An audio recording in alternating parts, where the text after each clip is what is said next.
AirTag crimes. They're getting technical over here. There's a lot to watch out for, which is why we've invited Marcy Thornhill back. Now, she is a social media safety expert, but we rely on you for a lot. We appreciate your time today. And this all started, this conversation that we're having now, with you messaging me, warning me about an AirTag issue that's going out there. What is an AirTag for people at home? So an AirTag is a tracking device often used by persons to attach to their keys or their cell phone, remote control. Make it easy to find. Even their pet, right? And you can use an app on your iPhone and you can track those items.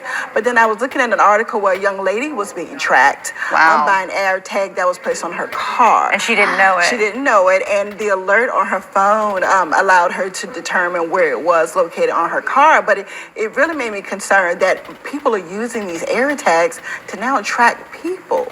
That's pretty scary. And I think just like overall being out shopping, you have to really have your wits about you, right?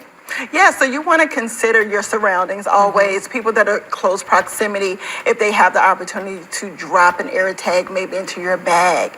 Maybe while you're shopping, something can be placed in an item that you're seeking to purchase. So we have to be extra diligent nowadays to the things that are around us while we're out shopping during the holiday. And I mean, we talk about parking in a lit area when you're walking back out to your car.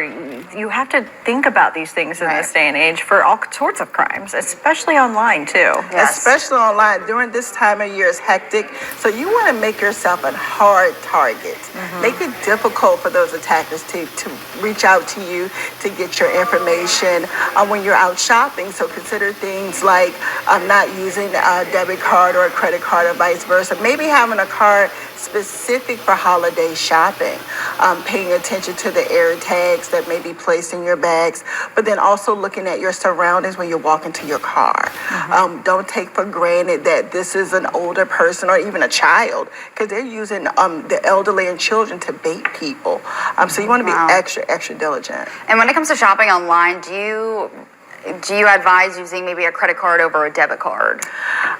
So I always advise the extra security of sometimes using a debit with a PIN. I personally like to use just a totally separate card for shopping that's not tied to my bank account that I can cut off and cut on whenever I like. Is that so if it were to be compromised, it doesn't affect everything else? Because, the biggest problem is like if you find out, oh, there's something with my card, you have to, unattach it to all these accounts that money was coming out of it from. Yeah, you have to contact your bank and you have to wait for them to turn it off and wait for a new one to come into the mail. And it becomes a whole hassle. So I always suggest using a different card. Also, you want to be concerned about those fake emails and fake text messages. You're going to receive a text that your package has arrived. Don't get too excited to click on that link because it could be another person hacking. And so you want to go directly to the shipper and put in the tracking number you received with your You want to do it yourself, right? You want to do it yourself because you're going to get a lot of those. I personally have received so many. I was like, wait a minute, I didn't order anything.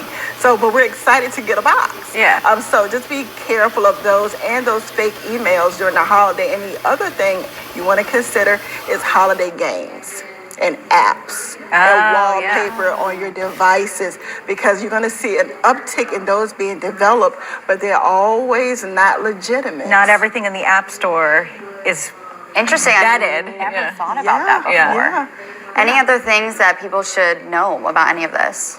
I think just being extra diligent, looking at your bank account regularly for any activity that's outside the norm, not clicking on the links, not opening those emails with those great sales. And most importantly, this is not the time to experiment with new stores and new online shopping. So if you're not familiar with it, don't do that right now. Maybe continue with what you're familiar with. Try those another time. Marcy Thornhill, thank you for your time today. Great advice there. Thank you.